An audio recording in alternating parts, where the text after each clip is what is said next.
श्री गुरुवर विद्या सागर महाराज की।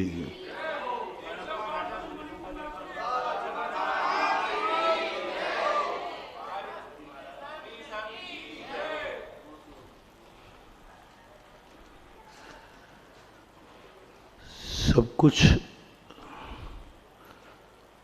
हमारी भूलों से हम सब कुछ खो बैठते हैं। हमारी कुछ अज्ञानतावश, बालक बुद्धिवत, कसायवश, प्रमादवश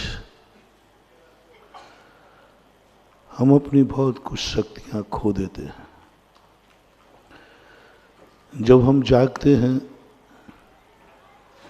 तब तक हमारा सब कुछ हमारे हाथ से जा चुकता है।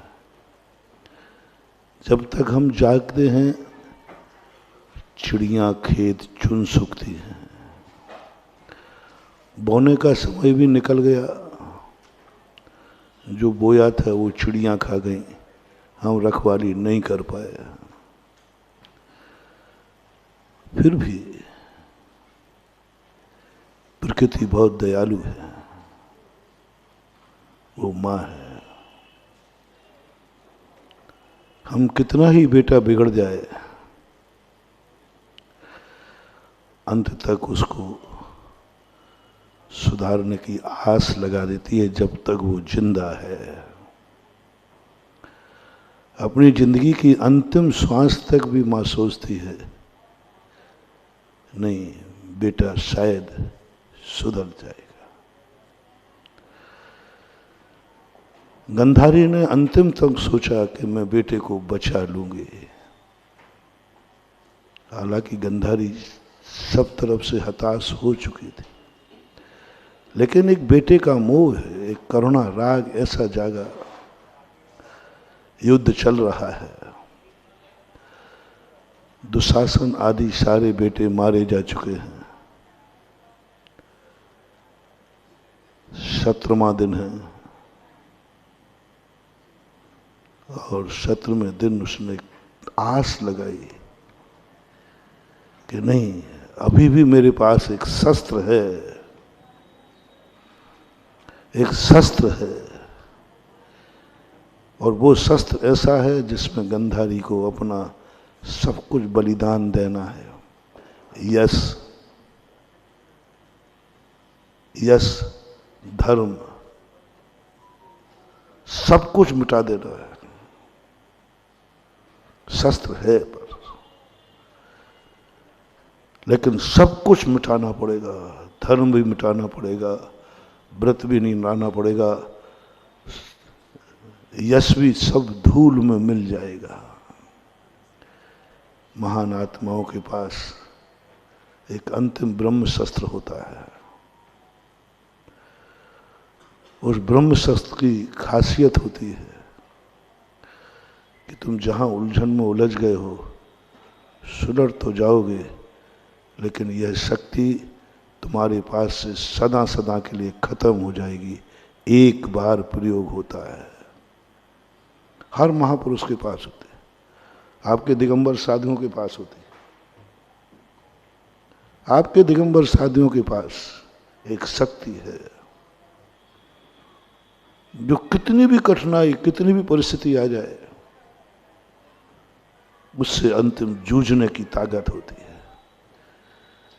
मेडिकल में भी एक इंजेक्शन बना है, बताते कितने भी व्यक्ति कामा बेहोश में चला जाए, एक इंजेक्शन लगता है, वो 1 मिनट को सचेत हो जाता है, आंख खोल देता है, भूल जाता है, लेकिन फिर उसके बाद फिर कोई चांस, उसके बाद एक बार तो वो खोल देगा, लेकिन उसके बाद जो होगा फिर वो किसी के लायक नहीं रहेगा।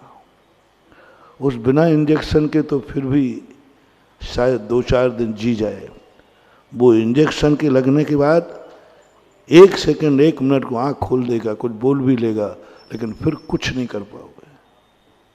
और यही शक्ति मैंने शास्त्रों में खोजी। एक शक्ति महान आत्माओं के पास होती है, बहुत कठिन परीक्षा होती है, वो बहुत कठिन परीक्षा होती है। 2 बार परीक्षा होती है इसकी। एक बार जब वह पूरे अपनी साधना और तपस्या में प्रमाण पत्र लेने की स्थिति आती है, उस समय 1200 देवता सामने आ जाते हैं। मैं आपकी आज्ञा का पालन करने के लिए तैयार हूं। 1200 देवता, एक नहीं, 1200 विद्याएं। पूज्यवर वीरसेन स्वामी महाराज श्री धवला जी के अंदर इस बात का उल्लेख किया।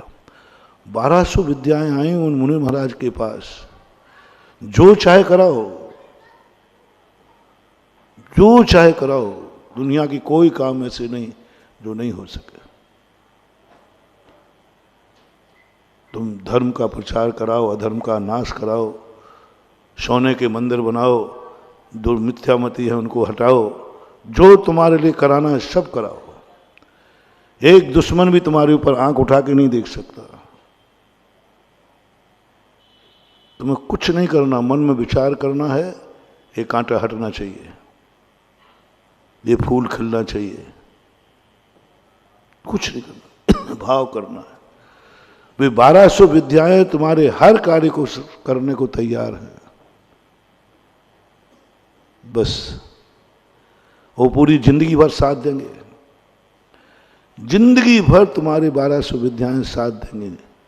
जो करोगे सब करने को तैयार। कोई चीज असंभव है ही नहीं। आगरा को सुधारना है, वो कहते अभी जाता हूं। आगरा में पागल खाना नहीं होना चाहिए, नहीं होना चाहिए। दुनिया में कोई भिखारी नहीं होना चाहिए, नहीं होना चाहिए। दुनिया में कोई डाकू नहीं होना चाहिए, नहीं होना चाहिए। दुनिया में किसी की शराब की दुकान नहीं होना चाहिए, नहीं होना चाहिए। एक सेकंड में कहेगा आगरा में कोई शराब की दुकान नहीं होना चाहिए, नहीं होगी, तुरंत। उधर कहने के लिए सूर्य निकलेगा नहीं, सुबह सब दुकानें साफ। एक मांसाहार नहीं होना चाहिए, एक जीव नहीं कटना चाहिए, एक बूचड़ खाना नहीं होना चाहिए, सब कुछ। वो तो कहते आप तो आज्ञा कीजिए, संसार के जितने कार्य हैं सब करने को तैयार हो। जब मैंने ये पढ़ा तो मैंने कहा वाह, मन ललच गया। थोड़ा मन आया, ओहो मुनि बनने से तो बहुत बड़े फायदे हैं। हर व्यक्ति यही चाहता है कि मैं जो कुछ सोचूं वो हो जाए। खैर अपन बुरा तो करते ही नहीं, अपन तो अच्छा ही करते, बहुत अच्छा करते, बहुत अच्छा करते। इतना अच्छा करते कि सबसे पहले तो लोकोदय तीर्थ से सोने का बनवाते। सबसे सारे मंदिर जो हैं अपने स्वर्ण में होते। अपनी तो कहाँ भावना यही रहती है। पहला प्रयोग करते कि नहीं, हमारे सारे जिनालय, सारे तीर्थ क्षेत्र स्वर्णमयी कर दो, और सारे तीर्थ क्षेत्र पर कोई बाधा नहीं होना चाहिए, सब बाधाएं दूर करो। किसी प्रकार शिखर जी, गिरनार जी, अपन तो इन्हीं में प्रयोग करते हैं और लगा देते, जाओ रे गिरनार में, जाओ रे शिखर जी में, सब जगह किसी प्रकार की कोई बाधा नहीं होना चाहिए। बहुत अच्छे अच्छे कार्य कराते। पढ़ते पढ़ते जब पहली बार पढ़ा तो बड़ा अच्छा लग रहा था। मैंने कि देख मन बनाता। पढ़ने के बाद नीचे लिखा था बस लास्ट अंतिम मुनि पद दाव पे लगाना पड़ेगा, इसके बाद तुम मुनि नहीं रह पाओगे, भावलिंगी मुनि नहीं रह पाओगे, शरीर से बने रहोगे। मुनि पद खत्म, रत्नत्रय खत्म, तुरंत उसी समय तुरंत खत्म हो जाएगा। एक सेकंड की देर तुमने उनको स्वीकार किया नहीं और खत्म, कांप गया मैंने कि बस मुझे अपने मुनि पद से प्यारा दुनिया में कुछ भी नहीं है, कुछ भी नहीं। सांगानेर में जब ये बात आई थी कि गुफा के अंदर, 94 की बात है, जब मैं यहीं से गया था,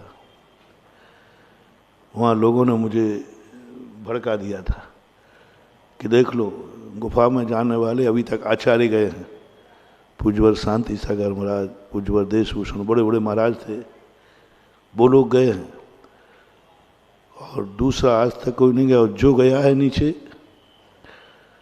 एक छुल्लक जी ने साहस किया था, वो अंधे हो गए थे, ऐसा डरा दिया। आप देख लो आपका मुनि पद आपकी समाधि भी हो सकती। वो गारंटी। धन्य कुमार पांड्या जी थे, उन्होंने ऐसा डराया, मैं और कहीं नहीं डरता हूँ, बस जहाँ मेरा ये प्यारा मुनि पद पर आँच आए तो मैं कांप जाता हूँ, क्योंकि ये मुझे बहुत प्यारा है, इससे मुझे बहुत प्यार है। जन्म जन्म में मुझे कुछ भी नहीं मिले, पर जन्म जन्म तक मुझे मुनि पद मिलता रहे, मैं कुछ नहीं मांगूंगा। मुझे उपसर्ग परिचयों से मैं कभी आकुलित नहीं हुआ है। लोग कहते हैं मुनि पद बहुत तलवार की धार है, मुनि पद ऐसा है, मुझे तो कभी लगे, मैं तो कहता ये तो कुछ भी नहीं है। जितने संकट आते हैं ना, मुझे कुछ भी नहीं लगते, कुछ भी नहीं लगते। मुनि पद के आगे क्या है? मुनि पद के आगे क्या संकट है, क्या परेशानियां हैं? ये तो कुछ भी नहीं। यदि इतने सस्ते में यदि अपन का मुनि पद मिल रहा है तो महानुभाव बहुत सस्ता है।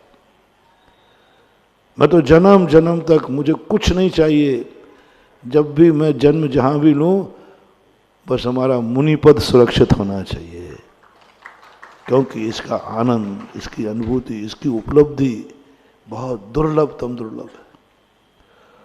और उन्होंने तो बस डरा दिया। और जैसे उन्होंने मुनि पद की दाव की कही, देख लो आप, मैं कांप गया। मैंने कही मुझे नहीं करना दर्शन, भगवान से भी ज्यादा प्यारा है मुझे मुनि पद। यदि भगवान भी कहें कि देख ले मैं तुझे दर्शन देने आ रहा हूं, लेकिन तू मुनि पद छोड़ के आए, तो मैं कह दूंगा दर्शन मत दो, दर्शन मत दो, मैं तुम्हारे दर्शन की जरूरत नहीं है। तुम दर्शन भी ही दोगे तो भक्त शिरोमणि बन जाऊंगा। अरे ऐसा भक्त था, ऐसा भक्त था, जैसे भगवान ने भी दर्शन दिए। लेकिन यदि मेरा मुनि पद सुरक्षित रहा ना, तो एक दिन मैं खुद भगवान बन जाऊंगा। भक्त बनने में फायदा है कि भगवान बनने में? भगवान बनने में तो मैं तो भगवान से भी प्यारा है तो हमारा ये मुनि पद प्यारा है। इतना सम्माननीय पद है। मैंने कह दिया मैं तो इसको दाव पे नहीं लगाऊंगा। मैं आदिनाथ के पास चला गया।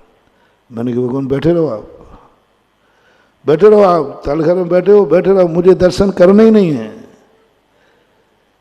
ऐसे स्थान पर जाके बैठ गए, कोई तुम्हारे दर्शन के लिए कोई मुनि पद अपना दाव पे लगाएगा? होगा कोई पागल मुनि लगा देगा, मैं कोई पागल नहीं हूं। तुम यहां बैठ गए जहां ये कह रहे हैं कि मुनि पद दाव पे लगेगा, कोई उठाने भी नहीं जा पाएगा।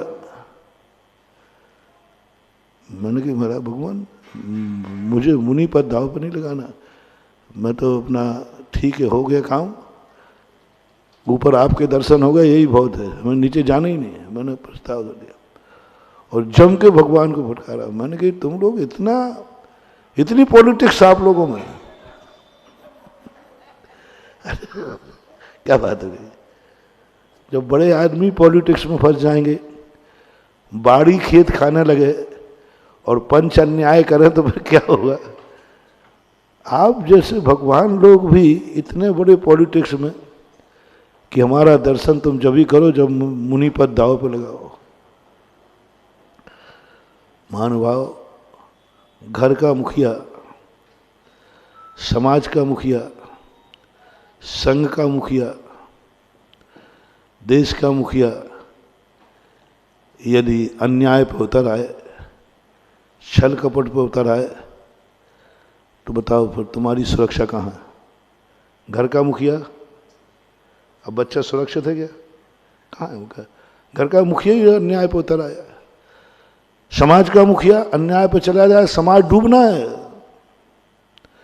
संघ का मुखिया संघ के अन्याय में चला जाए, संघ डूबना है। सारी श्रद्धा का केंद्र भगवान अन्याय पर चला जाए, सबको डूबना है। हर व्यक्ति एक ही उम्मीद रखता है कि दुनिया कितना भी धोखेबाज हो, मेरा मुखिया मुझे न्याय दिलाएगा। घर का व्यक्ति भी यही करते हैं। कोई कहे या नहीं कहे, मुखिया, समाज भी यही, संघ भी यही चाहता है। कितना भी कुछ हो जाए, हमारा गुरु, हमारा मुखिया न्याय दिलाएगा। उसी के भरोसे तो सारी दुनिया चलती है। और वही पृष्ठघाती हो जाए, वही पृष्ठघाती हो जाए, तो मोटिवेशन दे रहा हूं यहां पर।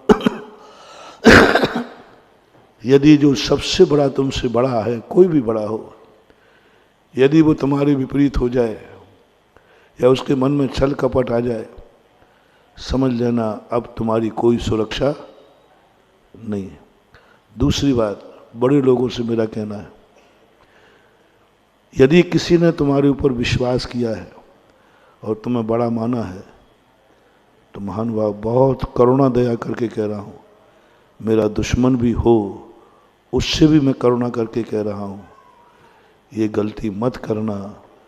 ऐसा कर्म फूटेगा, ऐसा कर्म फूटेगा कि तुम्हारे कोई आंसू पोंछने वाला नहीं मिलेगा, क्योंकि तुमने जिसके ऊपर, जिसने विश्वास किया है, तुम्हें मुखिया बनाया है, तुम उसी में विघ्न डाल रहे हो, उसी के प्रति छल कपट कर रहे हो, उसी के प्रति अन्याय कर रहे हो। कभी गलती मत करना मानो, बहुत तहे दिल से बोल रहा हूं। घर के मुखिया हो तो तुम कितने भी बर्बाद हो जाओ, पर तुम कभी छल कपट मत करना अपने परिवार के साथ, अपने अधीनस्थ के साथ। समाज के मुखिया बने हो, पद छोड़ दो।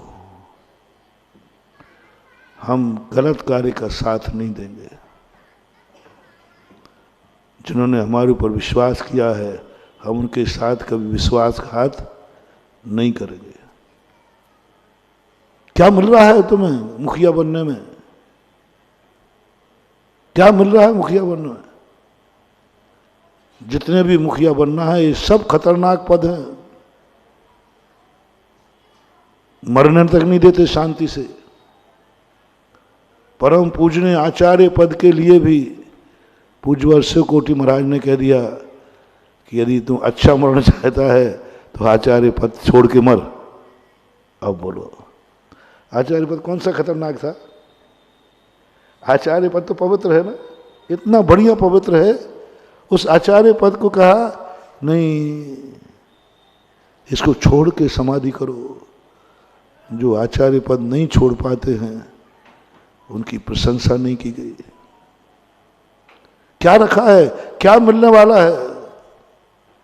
क्या मिलता है? यदि हम किसी का विश्वास नहीं जीत पाए, तो हमें किसी भी पद पर रहने का अधिकार नहीं है। हम किसी के प्रति यदि न्याय नहीं कर पाए, तो अधिकार नहीं। यदि मेरे मन में कोई, बड़े लोगों को कह रहा हूं, उसमें मुझे भी शामिल करना ना। अभी आगरा में तो बड़ा हूं मैं, अभी हाल तो चतुर। आप सब अपने आप को, सबको ले लेना। मन में थोड़ा भी विश्वास, अविश्वास नहीं जगाना, विश्वासघात नहीं करना। मन में कुछ, वचनों में कुछ, क्रिया में कुछ नहीं करना महानुभाव, नहीं करना, नहीं करना। इसके दुष्परिणाम बहुत बुरे हैं। रूमाल कम पड़ जाएंगे, कोई रूमाल देने वाला नहीं मिलेगा, ये दशा होती है। तपेश्वरी से राजेश्वरी और राजेश्वरी से नरकेश्वरी, यही हाल है। सीधा नरक है, राजा से सीधा नरक है, भिखारी को नहीं है। अपन सब बहुत, तो जब तुम अपने आप में मुखिया बन जाओ तो ये कार्य नहीं करना। तो मैंने भगवान को लपेटे में ले लिया। आप मेरे भगवान, आप और मेरे भगवान। आप ही जब हमारे मुनिपद के दुश्मन बन गए, तो अब मैं मुनिपद को बचाऊं कैसे? लेकिन मैंने कि भगवान आप बड़ी दुश्मन बन जाओ मुनिपद के, लेकिन मैं अपने मुनिपद का दुश्मन नहीं बनूंगा, और मुझे नहीं करना दर्शन आपके, और मैं तो मुनिपद बचाऊंगा। सीधी फाइटिंग थी, डायरेक्ट। घरवाला में बैठा बैठा मैंने कि मैं तो नहीं जाऊंगा, तो भगवान मुस्कुराते हुए कहते, किसने कहा है तू दुनिया भर, तेरे लिए बोलने की बहुत आदत है। किसने कहा कि मेरे दर्शन के लिए मुनिपद दाव पर लगा रहा? हमने वो जो आपका ठेकेदार है, जो आपका है, वो आपके मंदिर का व्यवस्थापन अध्यक्ष है, अध्यक्ष है वो। तो वो कहते तू मेरे दर्शन करने आया है कि अध्यक्ष के? मैंने दर्शन तो आपके करना है। तो मैंने कहा वही तो इस मंदिर का ठेकेदार है, वही तो इसको चलाता है, उसी ने तो सब कुछ बातें कही, ये सब बातें। बोले कुछ नहीं, यदि तेरी इतनी बड़ी श्रद्धा है तो तुम विचार कर, जिसने मुनिपद बनाया हो वही मुनिपद दर्शन देने के लिए मुनिपद दाव पे लगवाएगा? बोले कुछ नहीं, जाओ। बस बाहर आकर मैंने कह दिया, अध्यक्ष जी भगवान का दर्शन करूंगा। देख लो महाराज, मैंने सब देख लिया, सब देख लिया, करो तारीख की घोषणा करो। महाराज जी देख लो, मैंने सब देख लिया। भगवान ने देख लिया ना, मुझे क्या देखना? क्या बात है। हमारे पूज्य जब ऐसा समर्पण भाव आ जाता है, बाहरी भाव, बहुत बड़ी शक्ति जागती है, बहुत बड़ी शक्ति की स्थितियां जागती हैं। जब ऐसा विश्वास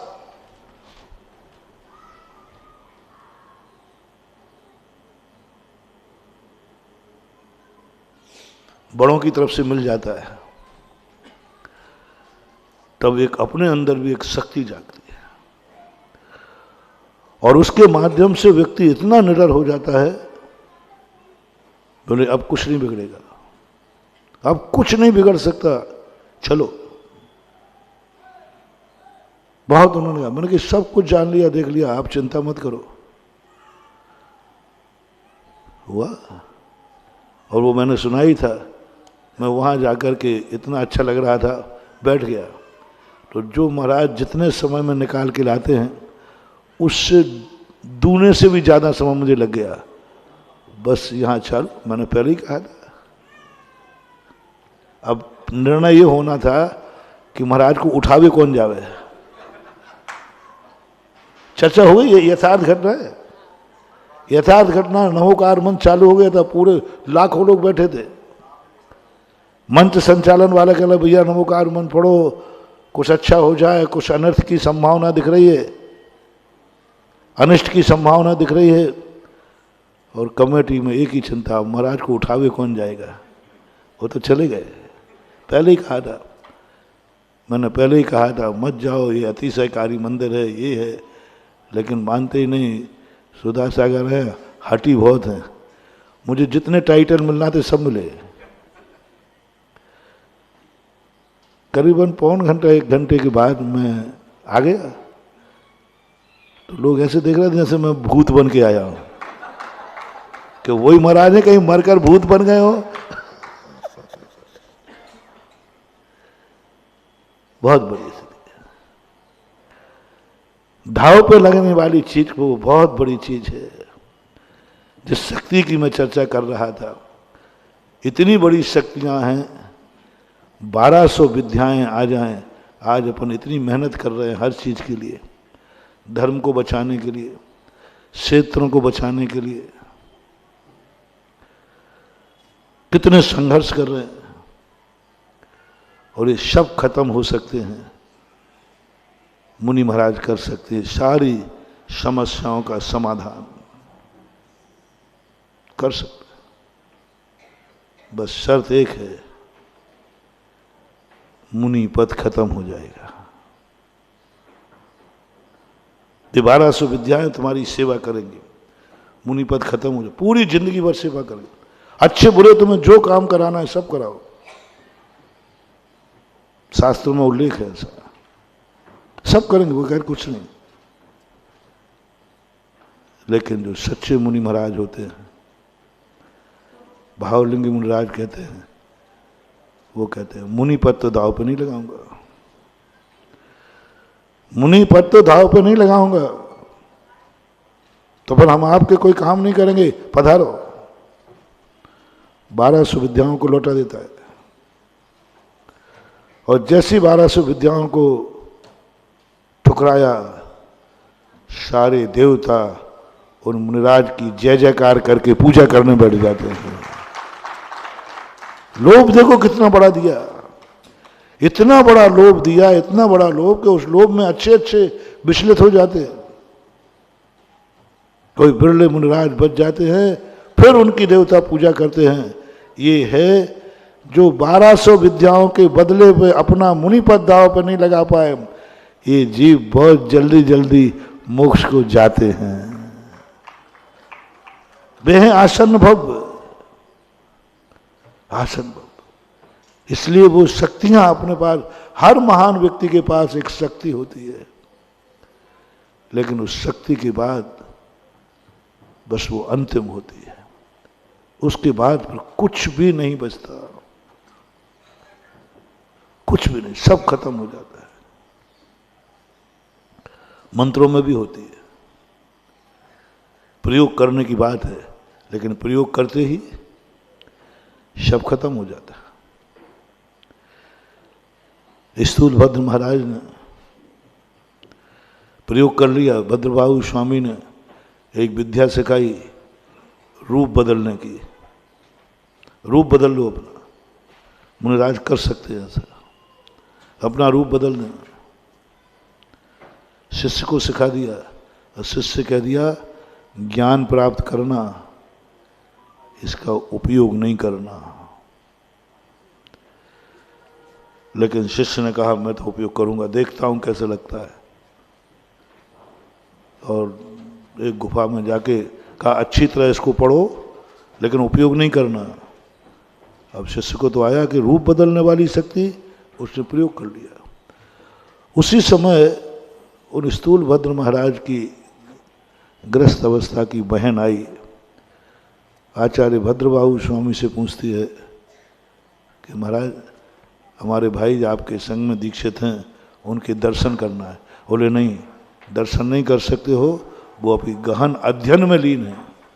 महाराज जी देखो हमारे दर्शन में बहुत, तो ध्यान रखना फलानी गुफा में बैठे हम, चुपचाप बोलना मत, दूर से दर्शन करने आना, डिस्टर्ब मत करना, कुछ मत बोलना, वहाँ चुपचाप दर्शन करके आना। जी वो वहाँ गई तो वहाँ गुफा में तो शेर बैठा था।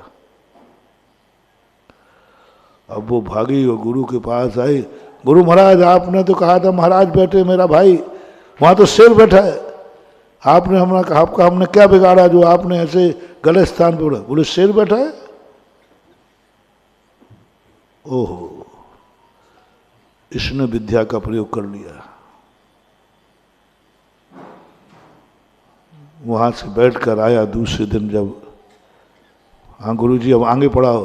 बोले बोरिया बिस्तर बांधो जाओ, बस खत्म हो गया। उसी दिन से पढ़ाना बंद कर दिया। बोले बस खत्म हो गया युद्ध, क्योंकि तूने शक्ति का प्रयोग कर लिया। तुझे मालूम ये शक्तियां अपने मुनि धर्म को, रत्नत्रय को घात कर देती है। तो ऐसी एक अनहोनी शक्तियां अपने पास होती हैं, वो शक्ति प्रकृति अंत में प्रयोग करती है। ये प्रकृति माँ है। जैसे गंधारी ने किया, अंतिम समय तक गंधारी के मन में भाव आया, अंतिम अब कुछ नहीं कर सकती माँ, लेकिन कभी महानुभाव माँ कभी कितने भी, पिता कभी कितना भी लुट जाए, कुछ भी नहीं बचे, यदि तुम्हारे पास वो पिता है तो उसके पास एक शक्ति जरूर है जो अभी तुम्हारे पास है ही नहीं, तुम्हें मिली नहीं। अपने से बड़े आदमियों को तुम कितना भी चूस लेना, कितना भी सब कुछ ले लेना, लेकिन फिर भी तुम ये मत सोचना अब इनके पास क्या बचा है, क्या बचा है, कौन है वो तुम्हारे। बोले माँ बाप है। बोले इनके पास कुछ नहीं बचा, सावधान। कौन है वो तुम्हारे, गुरु हैं, कुछ नहीं बचा अब उनके पास। कौन है? राजा है, कुछ नहीं बचा उनके पास। नहीं, बहुत बड़ा रहस्य खोलना हो महानुभाव। यदि तुमसे कोई बड़ा है और तुम्हारा गार्जियन है और तुम्हें विश्वास है कि मुझे बहुत चाहता है, तो उसके पास एक अंतिम निधि होती है, अंतिम शक्ति होती है। उसका महान व्यक्ति प्रयोग नहीं करते, प्रयोग नहीं करते, सबको संकट झेलते रहते हैं, प्रयोग नहीं करते। और वो प्रयोग न करने का परिणाम ये निकलता है कि अपन को नाना प्रकार की परेशानियां उठाना पड़ती हैं। आज अपन हिंसा के मार्ग पर कितने जूझ रहे हैं। आज कत्ल खाने, बूछड़ खाने, क्षेत्र, मात्र एक कमी के कारण कि वो शक्ति दिगंबर जैन धर्म का फॉलोवर, दिगंबर जैन धर्म के मुनिराज जो सच्चे हैं, जिनमें ये ताकत है, वे उसका प्रयोग नहीं कर रहे हैं,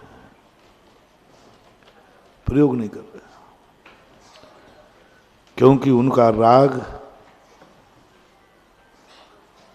राग अपने धर्म से, अपने पद से, अपने मुनि पद से इतना ज्यादा है कि शिखर जी, गिरनार जी का राग बौना पड़ रहा है। अब यदि एक राग जाग जाए और कोई मुनि पद दाव पर लगा दे, तो ये सब संकट दूर हो सकते हैं। लेकिन मुनियों को, सच्चे मुनियों को जागेगा नहीं। मैंने खूब चिंतन किया, ऐसी ऐसी शक्तियां हमारे महाराजों के पास, ऐसी ऐसी ताकतें हमारे महाराजों के पास, 700 मुनियों के पास ऐसी ताकत कहां लगते थे? चारों मंत्री। 500 मुनियों को घानी में पेल दिया, कहां लगते? पारसनाथ 8 दिन तक पत्थर खाते रहे। अरे उनकी शक्ति कहां? एक फूंक लगा देते, कमट उड़ता हुआ नजर आता। लेकिन उन्होंने प्रयोग नहीं किया, उठते रहे, पिटते रहे, संकट उठाते रहे, पर प्रयोग नहीं किया। लेकिन मां एक ऐसी चीज है, मां एक ऐसी चीज है जो बेटे के लिए अपना सब कुछ दांव पर लगा देती है। एक मां जो गंधारी मां देखने को मिली, भक्तांबर का श्लोक पढ़ते ही वो आता ना, प्रीत्यात्म वीरम विचार मृगी मृगेंद्रम नाभेति किम निज शिशु परिपाल। ऐसा कैसे होता होगा कि अपने प्राण वो हमें गंधारी में देखने में आया। गंधारी जान रही है कि मेरा यश खत्म हो जाएगा, मेरा नियम टूट जाएगा, मेरा धर्म छूट जाएगा। उसने दांव पर लगा दिया सब कुछ। दुर्योधन, मैं तुझे बचा लूंगा, तुझे वज्र का कर दूंगी। सबको कहानी मालूम है। पट्टी खोलती है, आगे क्या हुआ वो कहने की जरूरत नहीं। दुर्योधन नहीं समझ पाया मेरे लिए मां क्या करना चाह रही है। लेकिन मां का, गुरुओं का जो आत्मीय जन होते हैं, उनका प्रयास होता है, अंतिम श्वास तक प्रयास करते हैं, अंतिम श्वास तक सोचते हैं शायद मैं कुछ कर लूं। मां अंतिम श्वास तक सोचती है कि मैं बेटे को बचा लूं। गंधारी ने अंतिम जब अकेला एक बेटा बचा, तब भी उसको विश्वास था कि मैं बचा लूंगी। लेकिन पूत कपूत तो काधन संचय, और पूत सपूत तो कपूत पूत हो। तुम कितना भी कुछ कमा लो, कुछ नहीं होने वाला, कुछ नहीं होने वाला। सांप को दूध पिलाने से कुछ नहीं होगा। बिच्छू को जितना बचाओगे उतना वो डंक मारता है। कुछ नहीं कर पाया, लेकिन प्रयास किया। बस ऐसी ही दशा अपने प्रवचन 3 दिन के 4 दिन से प्रवचन चल रहे हैं। ये प्रकृति माँ है, सब कुछ छीन लिया जो अपन चल रहा है प्रवचनों में। किस्मत बुरी लेकर आए हैं अपन, किस्मत खोटी लेकर आए हैं अपन, मिथ्या दृष्टि बन के आए हैं अपन, मिथ्यात का एजेंडा अपने पास है, हीन संज्ञान लेकर आए हैं, हमें कुछ भी नहीं। पर प्रकृति ने एक गॉड गिफ्ट दी, अब मैं क्या करूं? किस्मत भी बुरी है और इतनी शक्ति है नहीं कि मैं हर परिस्थिति में क्षमता भाव धारण कर सकूं, हर परिस्थिति को अच्छा मान सकूं। तो उनका बेटा अभी पंचम काल में है, लेकिन एक ताकत है, किस्मत से भी आगे निकल सकता है। तो किस्मत भी तेरा कुछ नहीं बिगाड़ पाएगी, किस्मत को ही पलटना पड़ेगा, तू नहीं पलटेगा। पंचम काल की ताकत कह रहा हूं। किस्मत में मिथ्यात लिखा के आए हैं, कल कहा था हमने, तू सम्यक दर्शन प्राप्त कर सकता है। किस्मत में लिखे हुए मिथ्यात को सम्यक बना सकता है, ये तेरे हाथ में है। तेरी किस्मत में लिखा है मिथ्या दृष्टिपति, तेरी किस्मत में लिखा है साका मांसाहारी पति, तेरी किस्मत में लिखा है जिन धर्म द्रोही पति, तेरी किस्मत में लिखा है शिकारी पति। सब कुछ उल्टा। महावीर स्वामी की मौसी चेलना, कितनी गंदी किस्मत थी उसकी, कितनी गंदी किस्मत।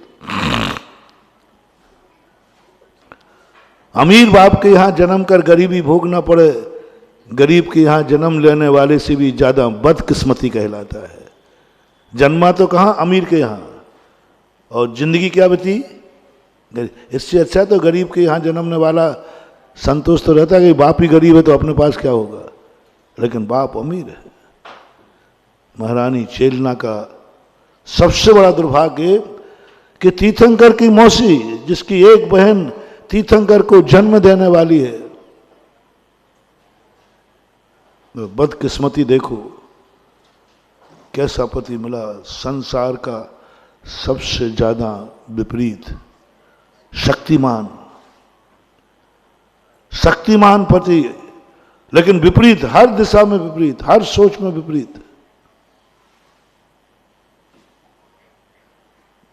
फिर कहते कि बेटी घबराना मत, तेरे सब कुछ बुरे हैं, लेकिन तेरे पास एक ताकत है, तेरे नियम में। नियम किस्मत से नहीं लिया जाता, कोई भी नियम किस्मत नहीं दिलाती, कोई भी मुनि भाग्य से नहीं बनता है। एक भी कर्म नहीं है जिस कर्म को बांध लेने से मुनि बन जाते, एक भी कर्म नहीं है जिनको बांधने से तुम मंदिर आ जाओगे, एक भी कर्म नहीं है जिसको करने से तुम अभिषेक करोगे, पूजन करोगे, व्रत लोगे, नियम लोगे। एक भी कर्म नहीं है जो रात्रि भोजन त्याग करा दे। रात्रि में खिलाने वाला कर्म है, त्याग कराने वाला कोई कर्म नहीं। एक भी कर्म नहीं जिसको हम बांध लेवें, तो जो कर्म बांध लेगा वो रात में कभी नहीं खाएगा, खाने उसका नियम बन जाएगा। कोई कर्म नहीं है नियम लेने वाला। रात में नहीं खाने को मिलना अलग चीज है, लेकिन नियम लेने वाला कोई भी कर्म नहीं है। एक माला फेरने वाला कोई भी कर्म नहीं। जितने भी धर्म की क्रियाएं हैं, इनके लिए कोई कर्म नहीं है। यह है हमारी संपत्ति, जो कर्म के अधीन नहीं है, हमारे अधीन है, हमारे हाथ में है। ये प्रकृति माँ ने बहुत सेव कर लिया। यदि ये धर्म कर्म और कर्म के अधीन छोड़ देते, मोक्ष यदि कर्म के अधीन छोड़ देते, तो मोक्ष में ताले लग जाते। ये कर्म कभी किसी को मोक्ष जाने नहीं देता, ताले लग जाते। और बांध भी लेते तो क्या पता नहीं क्या होता। लेकिन प्रकृति ने एक बहुत बड़ी गॉड गिफ्ट दी है महानुभाव अपन को। बहुत बड़ी गॉड गिफ्ट, इस पर गर्व करना।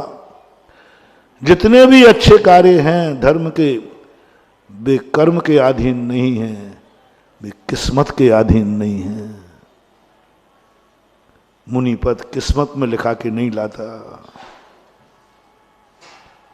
भगवान अरहंत बनने का पद किस्मत के अधीन नहीं होता। सिद्ध भगवान किस्मत से नहीं बनते। तुम मंदिर किस्मत से नहीं आते हो, तुम दान किस्मत से नहीं दे रहे हो। तुम चतुर्मास कराने वाला, आज तक दुनिया में कोई पुण्य नहीं है जिस पुण्य से तुम चतुर्मास कराने का भाव आ जाए। ये कर्म का उदय आया इसलिए चतुर्मास का भाव आया। चतुर्मास मिलेगा पुण्य के उदय से, लेकिन चतुर्मास कराने का भाव कोई पुण्य नहीं है, कोई पुण्य नहीं। मंदिर भगवान के दर्शन करोगे पुण्य के उदय से, लेकिन कोई पुण्य का उदय भगवान के दर्शन कराने का भाव नहीं कर सकता। कोई मुनि मत, कोई कर्म नहीं, ये अपने हाथ में है, अपने हाथ में है। चेलना, घबरा मत, एक निधि तेरे हाथ में है, तेरे हाथ में है। मैना सुंदरी, कोड़ीपति मिल रहा है, 700 कोड़ियों के बीच में है। अब क्या होगा? वैद्यों ने घोषित कर दिया ये कोड़ प्राण लेने वाला है, ये कोड़ छुआछूत का रोग है, जो इसके संपर्क में जाएगा उसको भी कोड़ होगा। महारानी चेलना, मैना सुंदरी को भी समझ लिया तुमने, ये कोड़ियों के बीच में जा रही है। जिस राजकुमार को राजा राज दरबार से निकाला गया इसलिए कि कोड़ फैल रहा था, जहां जिसको छू ले वही को कोड़, हवाओं में कोड़, घनघोर जंगलों में, तो सबने समझ लिया था ये मैना सुंदरी जाती कोड़ी हो जाएगी, तो कोड़ियों के बीच में रहेगी। और कोड़ियों के बीच में रहने का अर्थ है कोड़ी होना निश्चित है, सबने समझ लिया था। उसकी किस्मत ही ऐसी थी, करें क्या। और जिस किस्मत के पीछे मैंने कहा बाप पीछे पड़ गया हो, बेटी क्या करेगी। जिसका दुश्मन पिता बन गया हो, प्रवचन के प्रारंभ में कहा था ना, बाप ही संतान का दुश्मन बन जाए तो अब क्या करोगे। मैना सुंदरी की बदकिस्मत देखो, बाप दुश्मन बन गया, बाप दुश्मन बन गया। बाप ने ठान ली तुझे मैं इसी कोड़ी से शादी करूंगा। ओहो, ब्रह्मांड कांप जाए, बाप पिता दुश्मन बन गया। अब बेटी कहां तक सुरक्षित रहेगी। दापी की जब परिणाम बिगड़ रहे हैं, अब बेटी सुरक्षित नहीं है। जिस बेटी पर बाप की नीयत खराब हो जाए वो बेटी अब सुरक्षित नहीं है, सुरक्षित नहीं। बहुत बड़ी बात। जिसकी किस्मत बिगाड़ने पर, दुख देने पर बाप ही ने तुल गया, अब कौन उसकी किस्मत को संभाले। सबसे ज्यादा बदकिस्मती थी, गरीब नहीं, दुखी नहीं। संसार में नारियों में यदि सबसे बड़ी बदकिस्मती हुए हैं तो सबसे बड़ी बदकिस्मती थी मैना सुंदरी, जिसका बाप विरोधी था। चला करके बुद्धिपूर्वक, बाद में कोड़ निकल आए नहीं, बुद्धिपूर्वक। कौन कोड़ी के पैर बना डालता है। अरे बाद में कोड़ निकल जाए वो बात। प्रकृति कहती बेटी घबराना मत, अंत में एक शक्ति तेरे पास है, एक शक्ति तेरे पास है जो किस्मत में लिखा के नहीं आता, जो कर्म के अधीन नहीं है, जो किस्मत के अधीन नहीं है, जो बाप के अधीन नहीं है, वो दुनिया के अधीन नहीं है। वो तेरी स्वयं की निधि होगी। जगत सिद्ध भगवान की भक्ति का भाव बिना कर्म के, और चमत्कार देखो क्या होता है। सिद्ध भगवान की भक्ति करना कर्म के उदय से नहीं है। कोई कर्म नहीं है जो सिद्ध चक्र मंडल विधान कराने का भाव करा दे, कोई पुण्य है ही नहीं। कर्म किस्मत में लिखा के नहीं लाई थी वो, किस्मत में लिखा के लाई थी कोड़ीपति, किस्मत में लिखा के लाई थी कोड़ीपति। किस्मत में ये नहीं लिखा था कि तू सिद्ध चक्र मंडल विधान करेगी, कोढ़ दूर हो जाए। किस्मत में लिखा ही नहीं है। मैंने पता नहीं कितनी किस्मतें बाँच ली। हाँ, मैं सब बाँचता हूँ किस्मतें, शास्त्रों में सबकी कुंडली लिखी है। आज तक किसी कुंडली में ऐसा योग नहीं मिला किस्मत में जिसमें ये लिखा हो कि इसको कोड़ीपति मिलेगा और इस सिद्ध चक्र मंडल विधान करेगी, ठीक हो जाएगा। मैं ऐसा लिखता हूँ, नहीं लिखा। वो व्यक्तिगत स्वयं की निधि है किस्मत को पलटने की। बेटी घबराना मत, तेरे पास एक ऐसी ताकत है जो किस्मत लिखकर आई है उसको भी बदलने की ताकत है, और वही मैंने सुधीर ने किया। जो किस्मत लिखा के लाई उसको बदल दे। किस्मत तो अब जो है वो तो अच्छी किस्मत तो है ही नहीं, लेकिन अच्छे को बुरा करने का। सोना लेकर के तो नहीं आया हूं, पंचम काल का जीव हूं। सम्यक दर्शन लेके तो नहीं आया हूं, पंचम काल का जीव हूं। लेकिन चिंता मत कर, बस तो देव सात गुरु की पारस पत्थर को छू ले, लोहा ही सोना बन जाएगा। आज इस युग में कोई सोना लेके नहीं आया है। सोना हमारे यहां सम्यक दर्शन है, मिथ्या दर्शन लोहा है।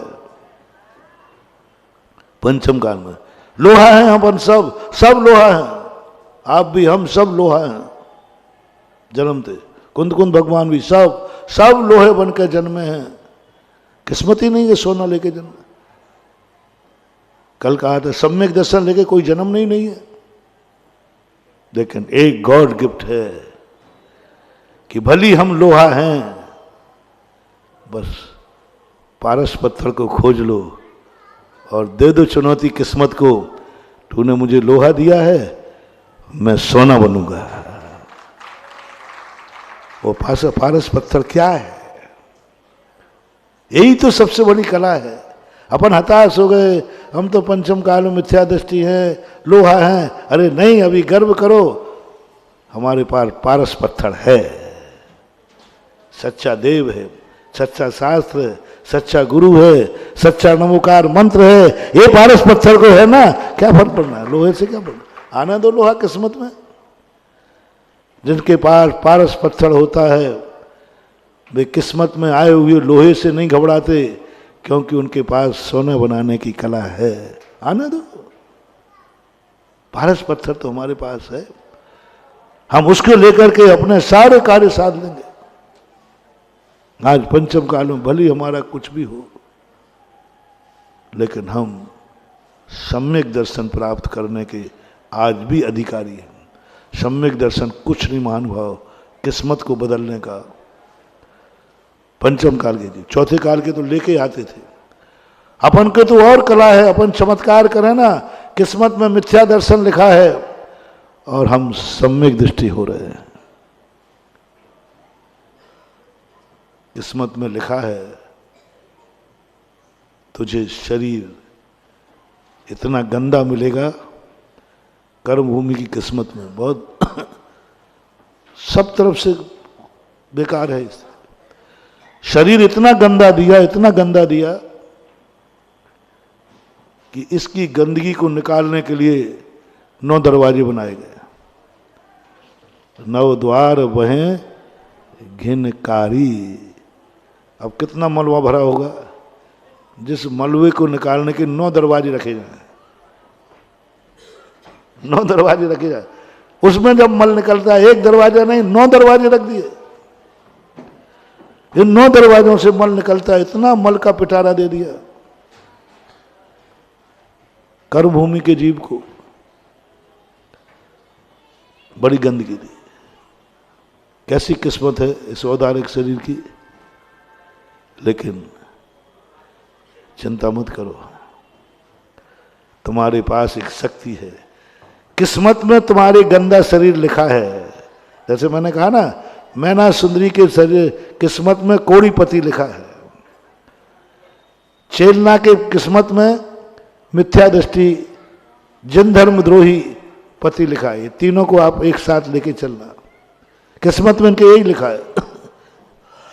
महारानी चेलना ऐसी बदकिस्मती लिखा के आई थी कि उसे ऐसी ससुराल मिले। जिनको गंदी ससुरालें मिलती हैं, जो शिकायतें करते हैं, महाराज जी हमारे तो भाग्य फूट गए। क्या हो गया? अरे महाराज राक्षस है हमारे घरों में। चिंता मत करो, एक ताकत तुम्हारे पास है जो वो तुम आज इस पंचम काल में प्रयोग कर सकते हो। किस्मत को बदलने का तरीका, किस्मत को कैसे बदला जाए, उसको बदलने का तरीका है।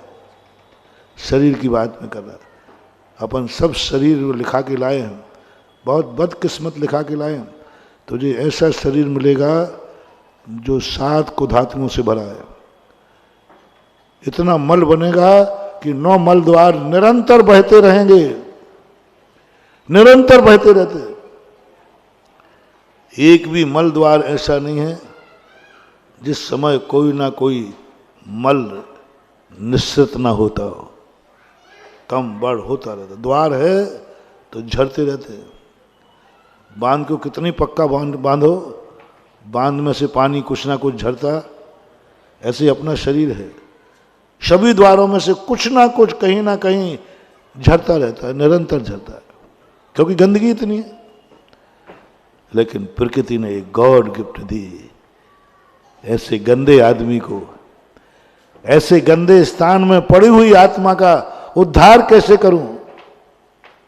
वो कर्म के अधीन नहीं है, किस्मत के अधीन नहीं है। वो समंत्रभद्र महाराज की पूज्यवर की खोज है। स्वभावता सुचौकाए रत्नत्रय पवित्र थे। क्या गॉड गिफ्ट है। चिंता मत करो, इसी 9 द्वार के, इसी 7 कुधातुओं से भरे हुए मल के पिटारे को तुम रत्नत्रय जगा लो, या इतना पवित्र हो जाएगा कि जल भी छुएगा तो वो गंधोदक हो जाएगा। बदल दी ना किस्मत को। किस्मत ने गंदा शरीर लिखा था और हमने उसको पावन बना दिया, हमने उसको पवित्र बना दिया। इस शरीर की भी पूजा होने लगी, इस शरीर की में से हवाएं छू करके पवित्र होने लगी, इस शरीर को भी छू करके लोग पवित्र होने लगे।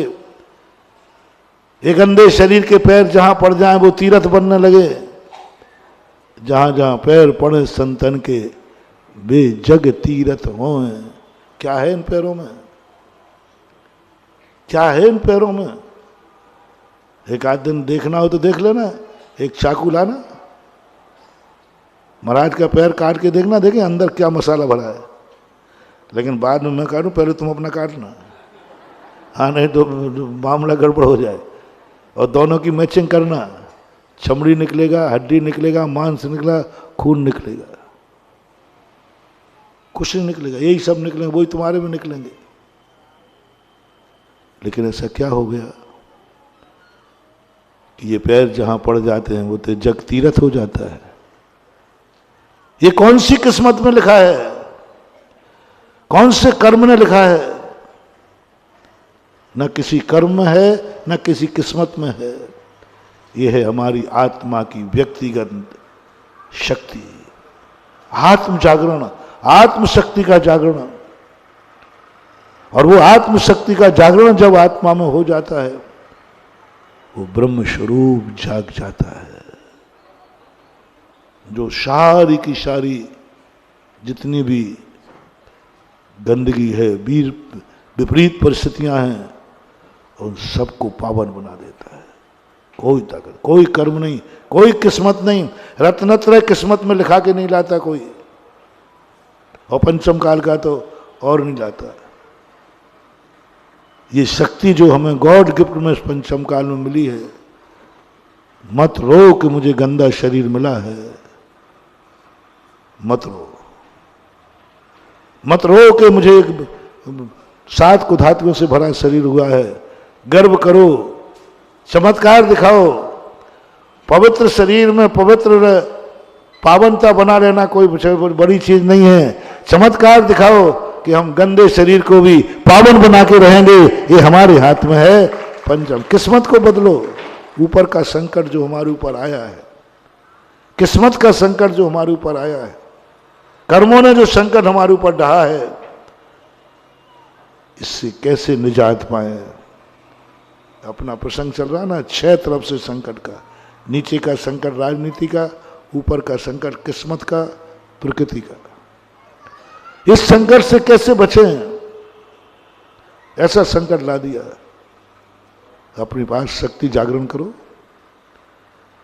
मैना सुंदरी की किस्मत में कोड़ीपति लिखा है, कहा घबराओ मत, घबराओ मत, तुम्हारे पास एक भक्ति की शक्ति है जो किस्मत में नहीं लिखी जाती। किस्मत में वही लिखा जाता है जो कर्म के अधीन होता है। धर्म के अधीन के लिए कोई धर्म कर्म के अधीन नहीं है, पुद्गल के अधीन नहीं है। पुद्गल धर्म की कहानी नहीं ले सकता, धर्म का आनंद नहीं दे सकता, धर्म की उपलब्धि नहीं दे सकता। कर्म हमें संसार दे सकता है। धन से हम कुछ नहीं कर सकते महानुभाव। धन पाकर के हम मात्र थोड़े दिन के लिए सुख हो सकते हैं। धन पाकर के हम कुछ दिन रहेंगे, और गलत नीति से धन आया है।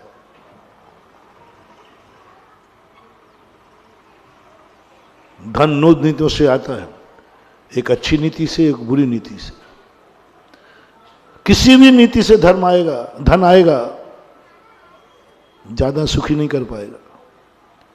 बल्कि यदि थोड़ा सा भी मन में कुटिल भाव लेकर के हमने धन कमाया, हमने किसी गरीब का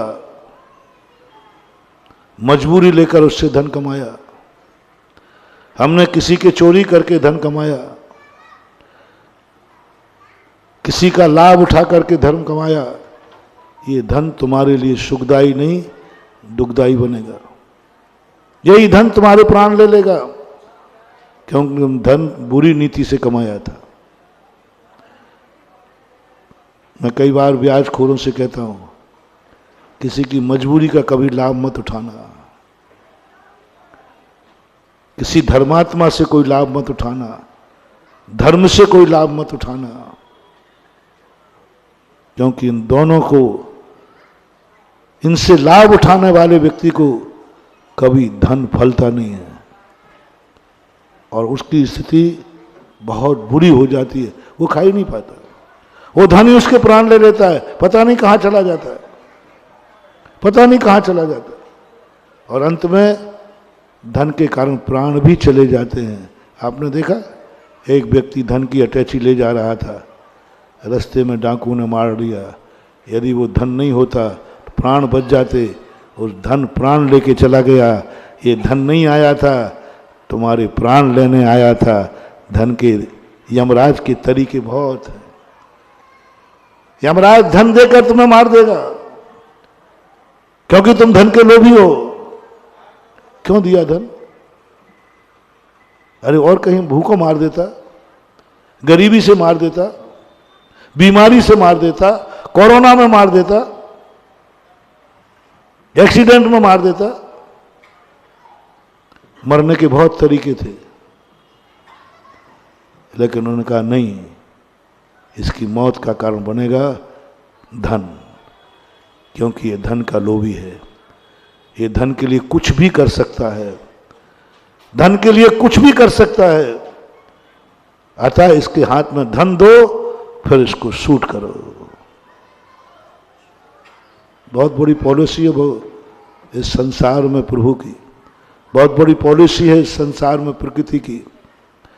धन देकर मरवाया, इसके हाथ में 1 किलो सोना रखो और फिर इसको, वही सोना इसकी मौत का कारण बनेगा। इसको भी पता चलना चाहिए, काश मेरे हाथ में सोना नहीं होता तो आज बच जाता। जिस सोने को मैंने प्राणों से प्यारा माना, वही सोना आज मेरे प्राण ले रहा है। और वो सोना इसलिए कह रहा है, ये सोना तूने धन गलत नीति से कमाया, बुरे भाव से कमाया, दूसरे की मजबूरी का लाभ उठाया, वो धन फलेगा नहीं। सारी दुनिया से मेरा कहना है, कभी मजबूरी का लाभ मत उठाना। कई लोग क्या करते हैं, व्यापारी होते ना, ये माल को स्टॉक कर लेते हैं। दुनिया दाने दाने को मोहताज हो रही है, गोदाम में भर के रख लिया, बाजार खाली कर दिया, लोग दाने दाने को मोहताज हो रहे हैं। नहीं अभी नहीं, थोड़ा और रुको और रुको, और जब कमी आ जाएगी तो वो माल दूने तिगने चौगने में बिकेगा। माँ तो कोई कारण नहीं था, बेचना तो है, लेकिन दूने चुगने में बिकेगा, क्योंकि जनता भूखों मरेगी, और भूखों मरेगी तो किसी भी चीज में हम ले लेंगे। मानवा गलती मत करना,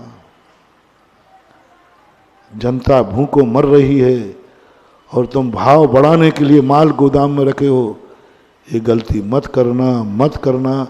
मेरा दुश्मन भी हो तो मत करना, अन्यथा एक एक दाने को तरस जाओगे। भूख इतनी लगेगी कि संपूर्ण अनाज खा जाए और एक दाना नहीं मिलेगा, क्योंकि तूने भूखे मरते हुए लोगों के साथ अपना गोदाम भर के रख लिया। उस समय तो अपने खाने के लिए भी रखा है, वो भी खोल दे। उस समय तो अपने खाने के लिए भी रखा है तो खोल दे, क्योंकि इस समय बहुत भूखमरी मर रही है। मैंने अपने खाने को रखा था, वो भी मैं खोलता हूं। जाओ, तुम्हें ऐसे अन्नपूर्ण की उपाधि मिलेगी, ऐसे होगे कि एक दाना तुम्हें खाना नहीं पड़ेगा, तुम्हारे कंठ से अमृत झरेगा।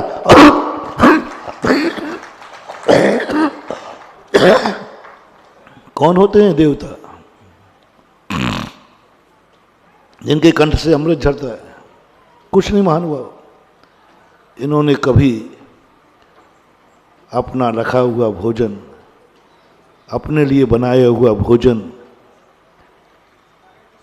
स्वयं भूखे रह करके दूसरे को दे दिया होगा। कर्म ने कहा जा, अब तुझे भोजन की जरूरत ही नहीं पड़ेगी, अमृत। ऐसे नहीं बन जाते देवता।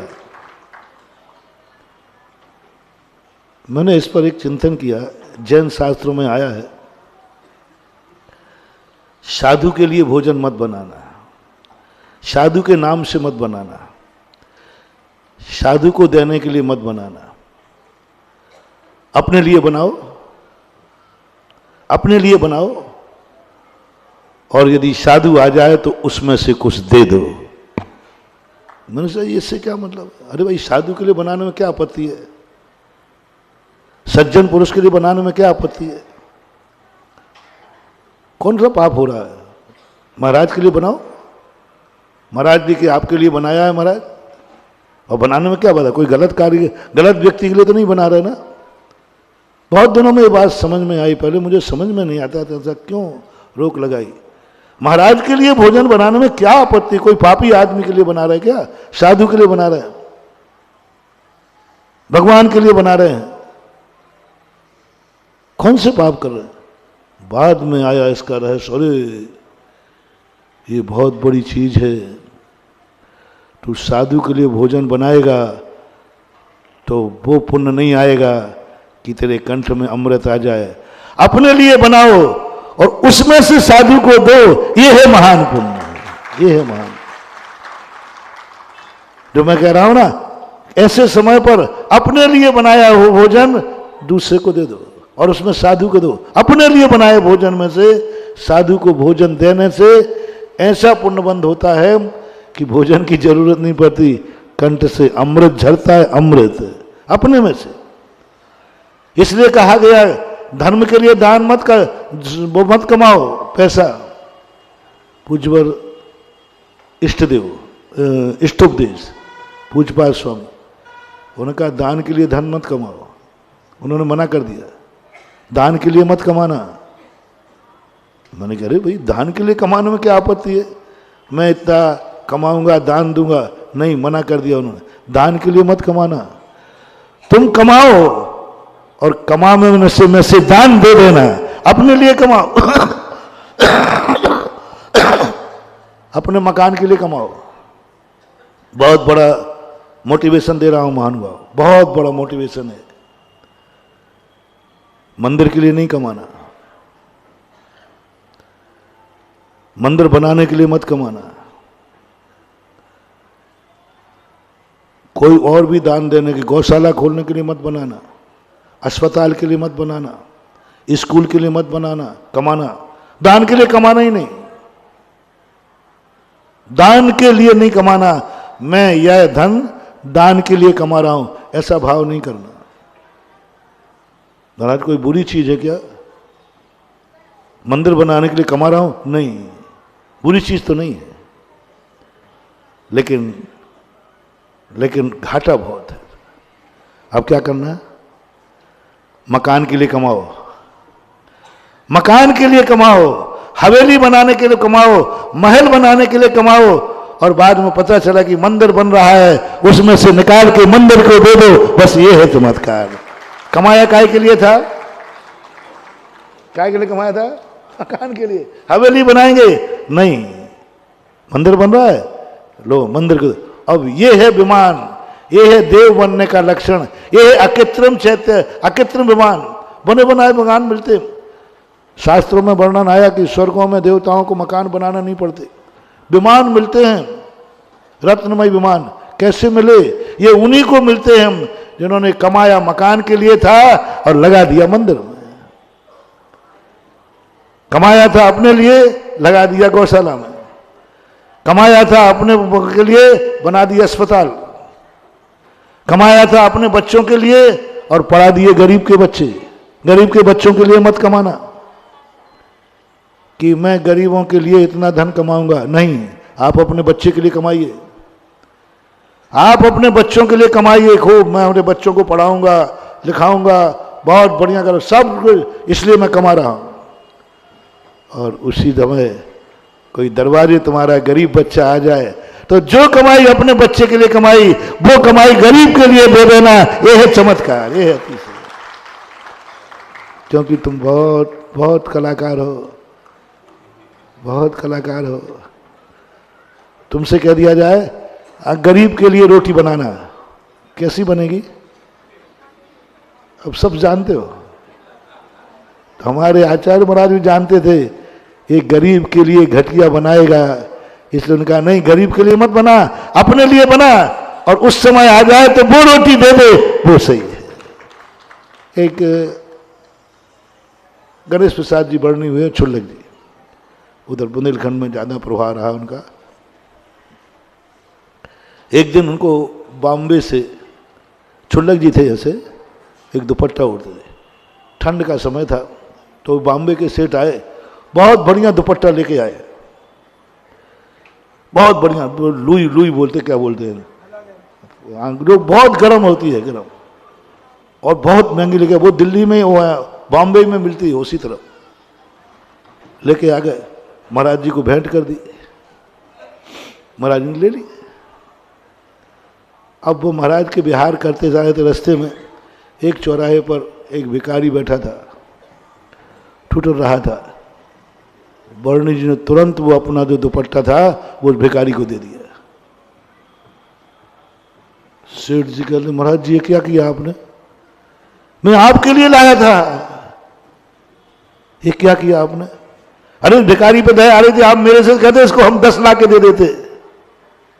आप मेरे को इशारा करते कि एक भिखारी को भी देखो ठंड में ठुठुर रहा है, मैं इसको 10 लाख के दे देता, आपने ये क्यों दिया? वर्णी जी कहते हैं, सेठ जी भिखारी को 10 लाख के दे देते, लेकिन जो मुझे लाए हो ये नहीं देते।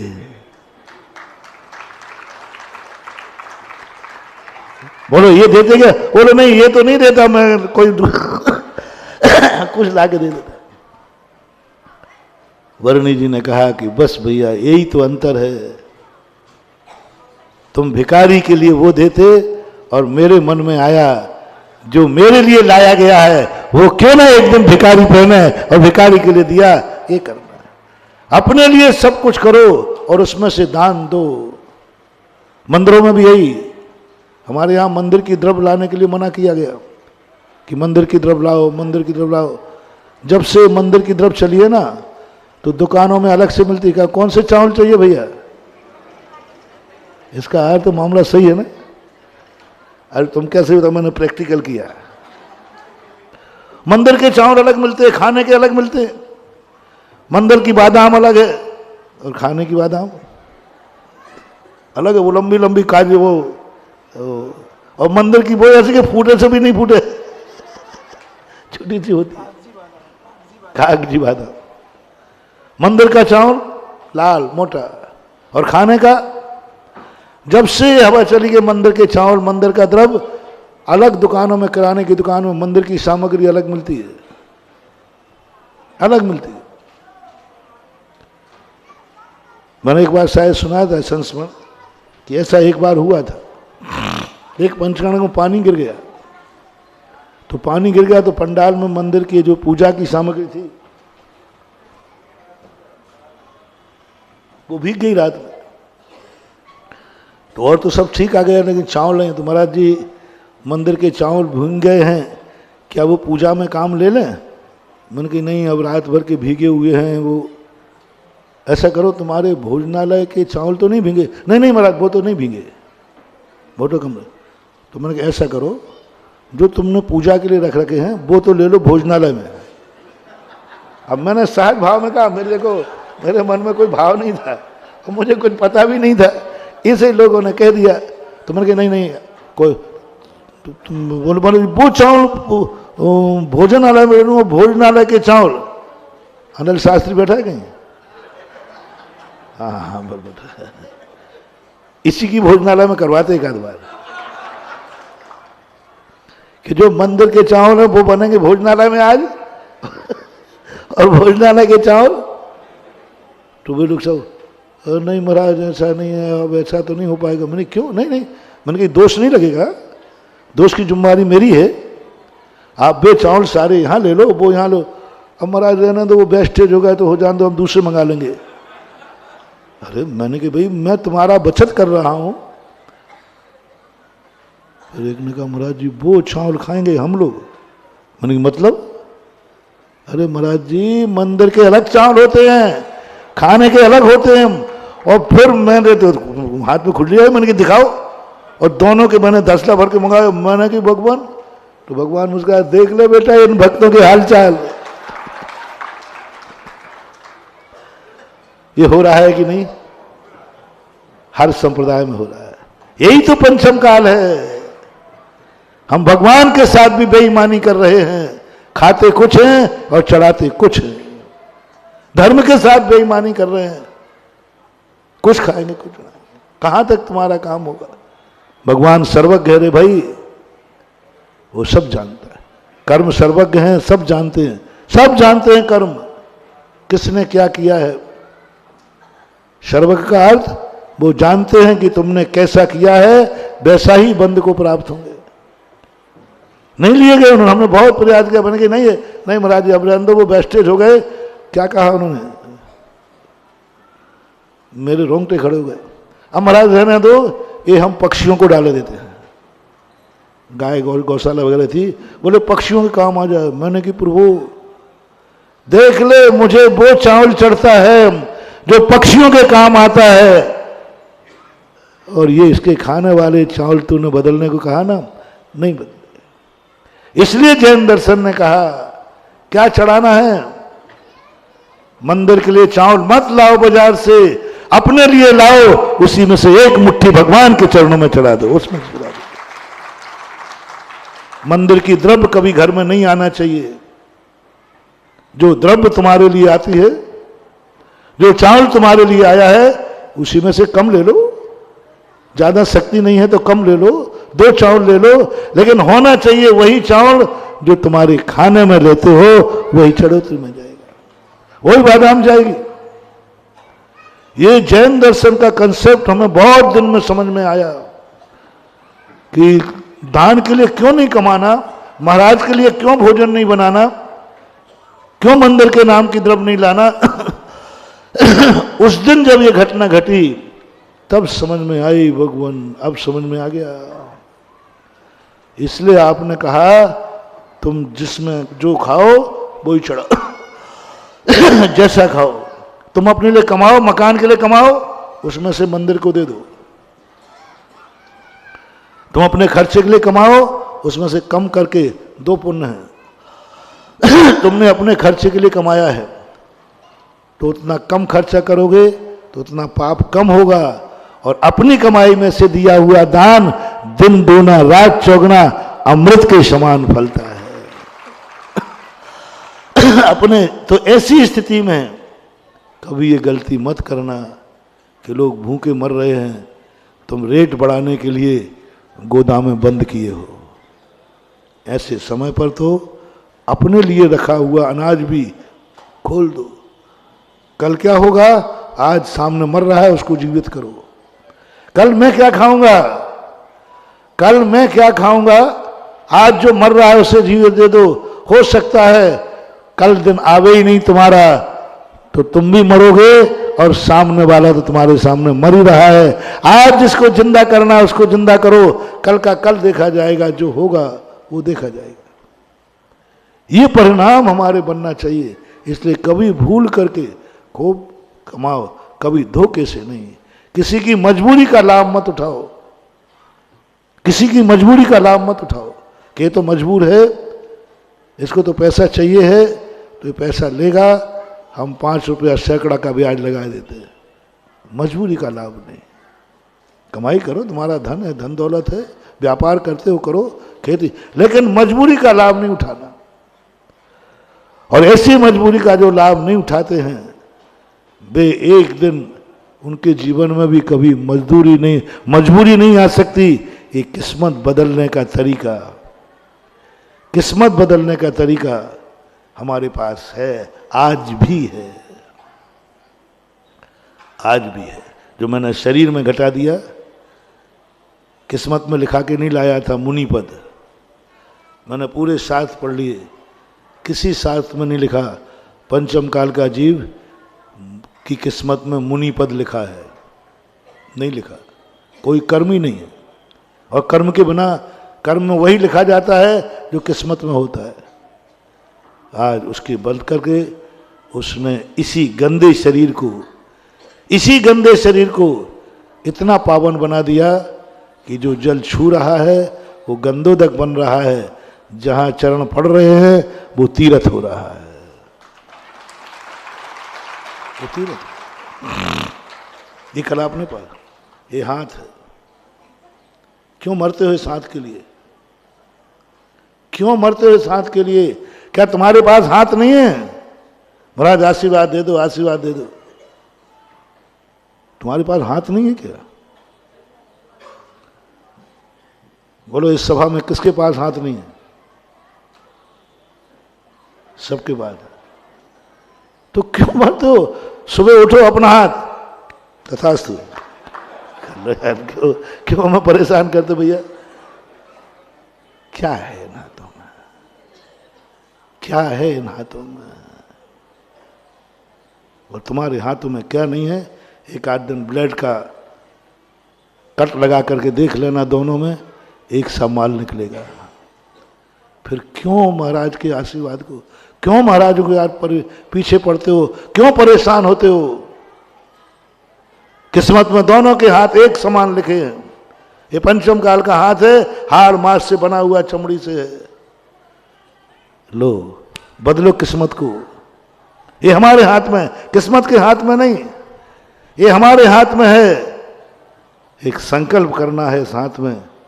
मैं नियम लेता हूं, इस हाथों से कभी किसी की जिंदगी बर्बाद नहीं करूंगा,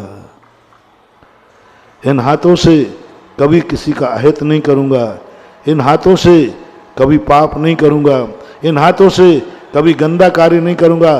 बस ये हमारे हाथ में थे, बदल दी किस्मत हमने, और ये हाथ इतने पावन हो गए कि दुनिया कहती है बस आशीर्वाद मिल जाए। क्या बदला? हाथ तो वही है, ये हमारे हाथ में था, किस्मत बदल दी, हाथ की किस्मत बदल दी। आज हाथ वो आशीर्वाद बन गया, अभय का कारण बन गया। कितने लोगों का कल्याण कर रहा है, कितने लोग अभाग्य मानते हैं, कितने लोग कहते हैं हमें आशीर्वाद मिल गया। कुछ नहीं बदला महानुभाव। ये है आज पंचम काल, ये अधिकार तो हमें है, ये अधिकार तो है। आंखों को बदल दो, आंखें सबकी एक सी हैं, किस्मत बदलो। आंखों में जो लिखा है वो किस्मत में है, लेकिन इन आंखों को बदल दो। ये आंखें किसी की तरफ देख लेती हैं तो लोग कहते हैं देख वो मुझे घूर रहा है, उसकी आंखें फूट जाएं। होता है कि नहीं ऐसा? कई बार किसी तरफ देख लेना तो वो बददुआएं देता है, इसकी आंख फूट जाए, अंधा देख कैसा घूर रहा है, नजर लग जाए। आंख तो वही है जो महाराज की है, आंख तो वही है जो पापी की है, कोई अंतर नहीं है। एक शक्ति अपने पास है। पंचम कारण बदलो आंख की किस्मत, आंख में जो लिखा है उसको बदल दो। मात्र एक ही बात ध्यान में रख लो, मैं इन आंखों से कभी बुरा नहीं देखूंगा, मैं आंखों से बुरा नहीं देखूंगा। बस इतना सा संकल्प करो, लोग तरस जाएंगे कि आंख काश मेरे ऊपर उठ जाए।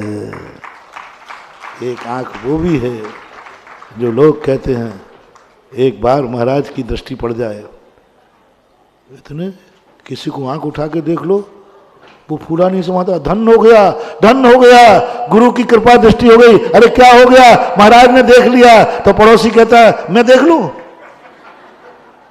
अरे जब तू देखने से खुश हो रहा है, महाराज ने थोड़ा देख लिया तो खुश हो गया बंदा। तो पड़ोसी कहता है मैं दिन भर देखूंगा तुझे, तेरी आंखें फूट। ये तो अपने हाथ में है, किस्मत बदलने वाली बात है, किस्मत बदलने वाली बात है।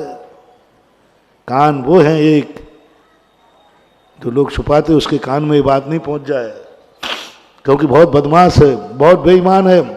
उसके हाथ कान में ये बात पहुंचते ही वो बना हुआ काम बिगाड़ देगा। ऐसे कान भी है, ऐसे कान भी तुम्हारे। अरे भैया अपने ध्यान रखना, ये खबर उस व्यक्ति को नहीं लग जाए, वो नहीं सुन ले वे। यदि वो सुन लेगा तो बना हुआ काम बिगाड़ देगा। ऐसे लोग होते हैं, ऐसे लोग होते हैं,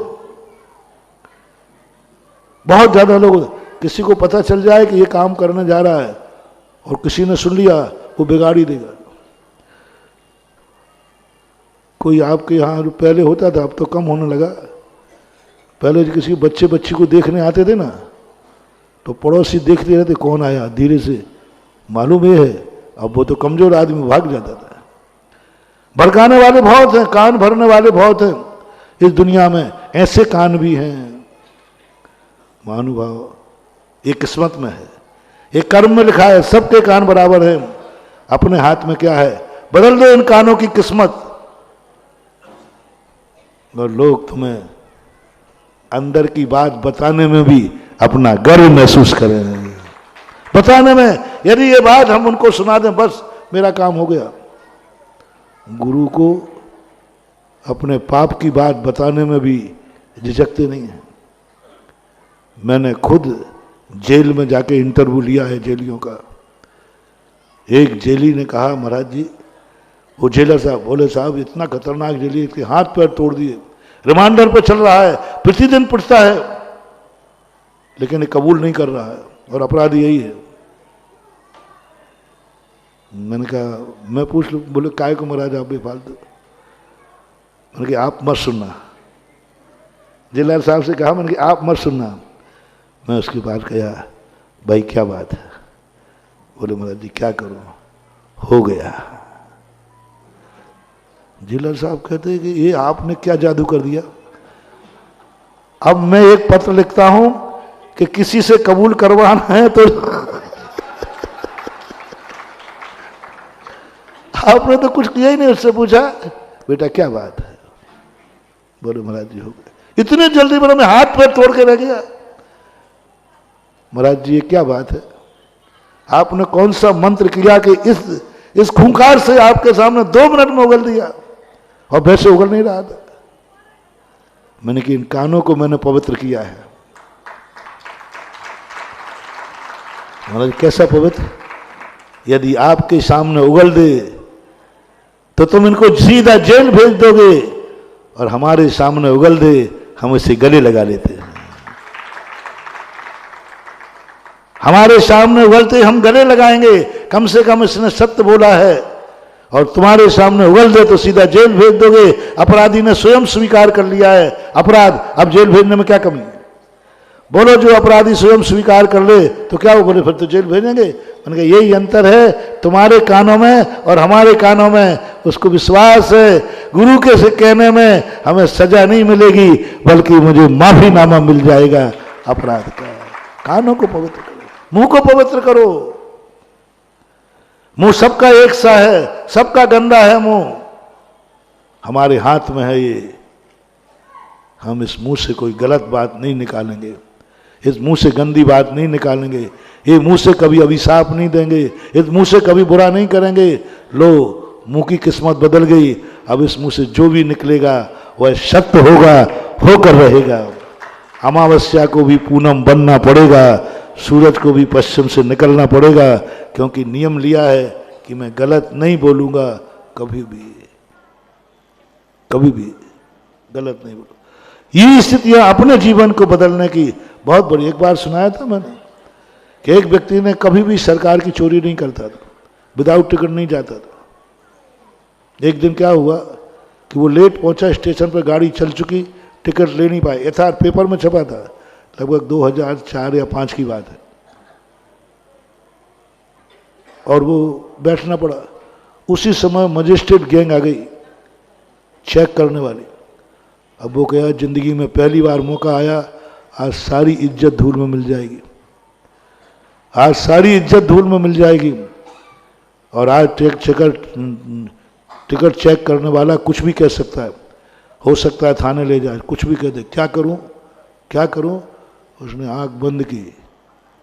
मोटिवेशन जो कल कहा था ना कि अपने जीवन का मेडिटेशन ऐसा करो, उसने भगवान का याद किया। ये भगवान, यदि मैंने जिंदगी में कभी भी स्वप्न में भी कभी विदाउट टिकट चलने का भाव किया हो, मैंने कभी भी किया हो, तो आज मेरी इज्जत धूल में मिल जाए, अन्यथा प्रभु तू मेरी लाज रखना।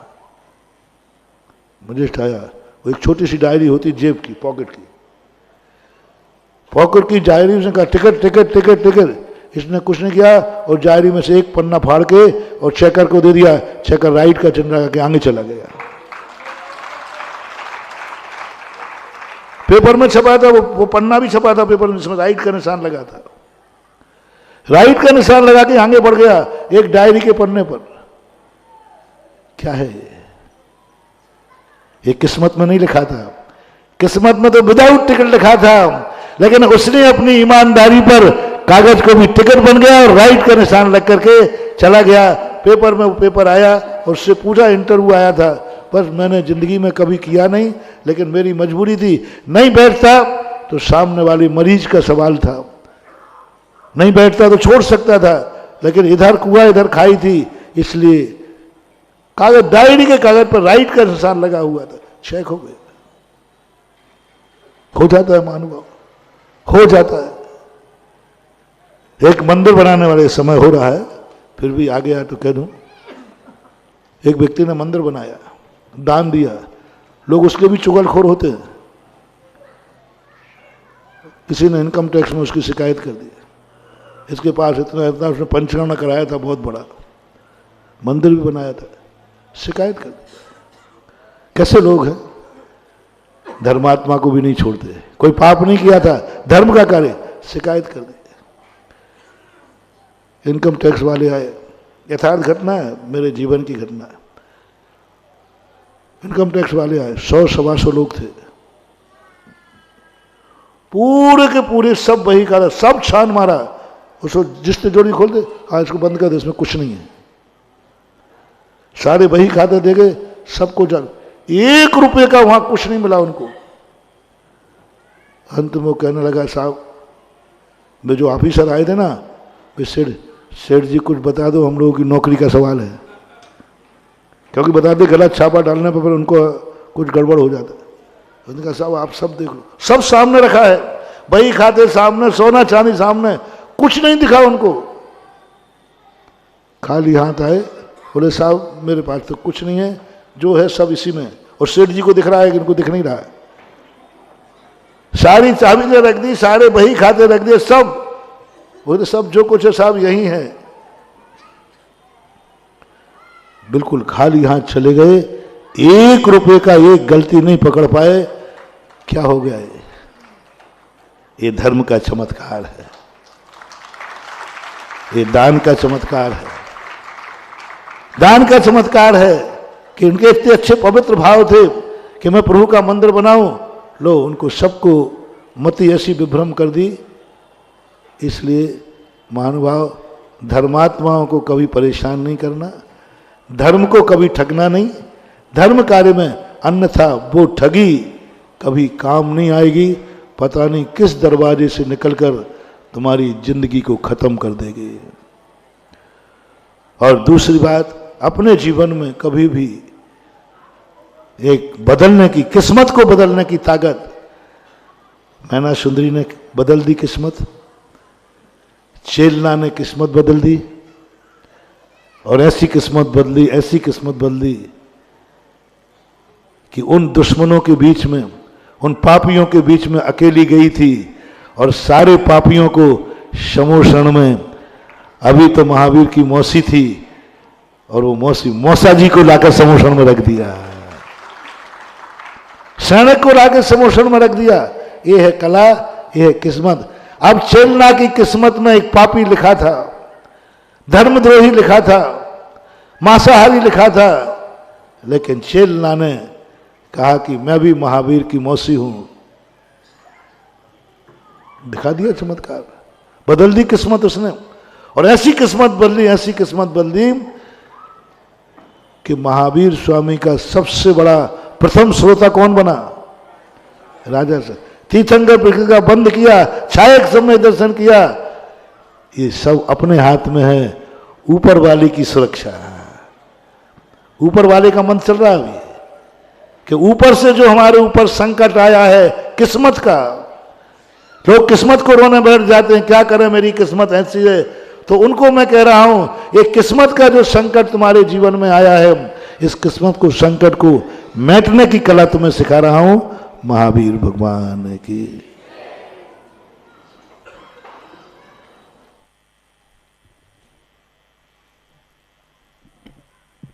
तो मित्रों, किस्मत को कोसना बंद करें, किस्मत हमारे हाथ में, हम बदल सकते हैं अपनी किस्मत।